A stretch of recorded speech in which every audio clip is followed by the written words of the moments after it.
is the air pressure regulator. You can adjust the pressure about say 90-95 psi. This is the air inlet.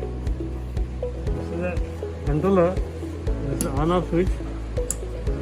Now for setting the parameters, you can press this knob. Then you can adjust the speed time.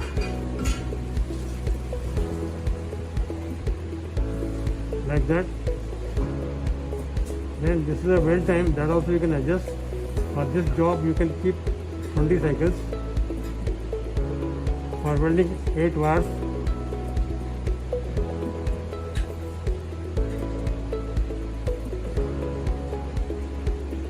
Then this is a 4 time. Then this is the percentage energy, the current that is required for welding 8 wires of 3.5 mm dia wires. Now this parameter is set for the 8 wires of 3.5 mm wires. This is a weld no weld switch. When you want to weld, put this on weld side and then you can start welding. Now we'll show you how to weld. We'll just